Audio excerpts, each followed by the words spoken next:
ఎన్నికలు సమీపిస్తున్న తరుణంలో ఎన్నికల కోడ్ని అమలు చేసింది రాష్ట్ర ప్రభుత్వం ఎన్నికల కోడ్ అమలు చేయడంతో వృద్ధాప్య పింఛన్లు కావచ్చు, వితంతువు పింఛను కావచ్చు, వికలాంగుల పింఛన్లు కావచ్చు 1వ తేదీ నుంచి వాలంటరీ వ్యవస్థ ద్వారా ప్రతి ఇంటికి వెళ్ళి అందజేస్తున్న తరుణంలో వాలంటరీ వ్యవస్థని రాష్ట్ర ప్రభుత్వం పక్కన పెట్టడంతో వికలాంగులు కావచ్చు, వృద్ధులు కావచ్చు, వితంతువులు కావచ్చు పింఛన్లు రాలేదంటూ ఈ రోజుకి 3వ తారీఖు అవుతున్నప్పటికీ సచివాలయాల దగ్గరకు వచ్చి పడిగాపులు కాస్తున్నారు. అసలు ఏం జరిగింది, అసలు ఎందుకు వచ్చారో ఇల్లు ఇంతవరకు ఎందుకు పింఛన్ రాలేదనే విషయం వాళ్ళని అడిగి తెలుసుకునే ప్రయత్నం చేద్దాం.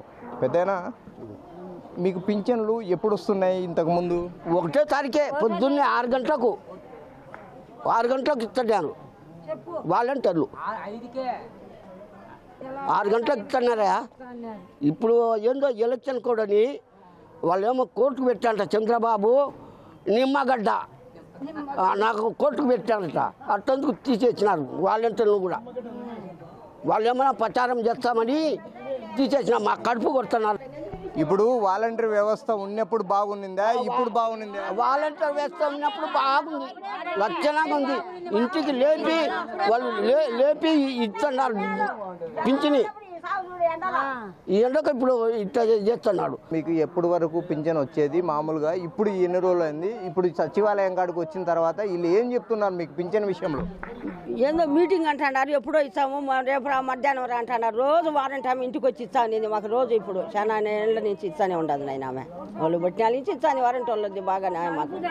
అమ్మ ఇప్పుడు ఇంతకు ముందు 1వ తేదీకే పింఛన్లు వస్తున్నాయి. ఇప్పుడు ఈ 3వ తేదీ అయినా కూడా ఎందుకు వీళ్ళు ఇంకా డబ్బులు ఇవ్వలేదంటారు? అదే కదా, ముందు 3వ తేదీ ఇంత రాలే బాగా ఇంటికి వచ్చి ఇస్తాను మాకు బాగా మేలు కదా. ఇప్పుడు ఈ కష్టాలు పడాలంటే ఏడ ఎండకు మేము పడదాం నాయన. చాలా లేట్ చేయడం, చాలా లేట్ చేశారు. ఇప్పుడు 1వ తేదీ 6 గంటలకి ఇస్తా ఉంటారు లేపి లెక్క. అప్పుడు మాకు బాగుంది సంతోషంగా. ఇప్పుడు 3వ తేదీ వచ్చినా కానీ ఇంతవరకు లెక్కించేవాడు లేదు. మనిషి పట్టేవాడు ఏమైనా మీరు మీ పరిస్థితి అనేవాడు లేడు స్వామి. అట్లా ఎందుకు అట్లా చేస్తున్నారు అధికారులు? ఎందుకు చేస్తాడారు వాళ్ళకి ఇప్పుడు అర్థం కాల. వాళ్ళు చేసే పని వాళ్ళు గెలుచుకొని ఏమైనా మాట్లాడుకొని ఇది మాత్రం చాలా ఇబ్బంది పరిస్థితి. చాలా పని అంటే గతంలో 1వ తేదీకి డబ్బులు వస్తున్నాయి, ఇప్పుడు ఎందుకు 3వ తేదీ అయినా కూడా డబ్బులు ఎందుకు రాలేదని చెప్తున్నారు? ఇలా స్వామి ఎందుకు లేదు వాళ్ళకి అర్థం చేసుకోవాలి. వాళ్ళైనా మాకు ఇంతవరకు కూడా పెట్టాడు చాలా పొరపాటు. ఇది చేయకూడదు, అట్లా ఇట్లా ఇది ఇబ్బంది చేయకూడదు. మాకు చాలా ముసలిలో తిరగలేక నడచలేక వస్తూ ఉంటాం దిక్కు తెలియక. ఇంతవరకు లెక్క రాలేదంటే 1వ తేదీ ఇచ్చే లెక్కకు 3వ తేదీలో కానీ ఇంతవరకు ఏమీ చెప్పరా. లెక్క ఇస్తామని చెప్పరా, ఏది చెప్పరా. మీరు సచివాలయ సిబ్బందిని అడిగారా? ఎందుకు వాలంటీర్లు ఉన్నప్పుడు 1వ తేదీకి ఇస్తున్నారు సార్, ఇప్పుడు ఎందుకు మాకు 3వ తేదీ అయినా కూడా డబ్బులు ఇవ్వడం లేదని అడిగారా? ఎవరు లేరా? ఎవరు అడిగితే ఏమన్నారంటే వాళ్ళు ఏదో మీటింగ్లో ఉంటారు, మీటింగ్ అయిపోయాక వస్తారన్నారు సార్, అంతే.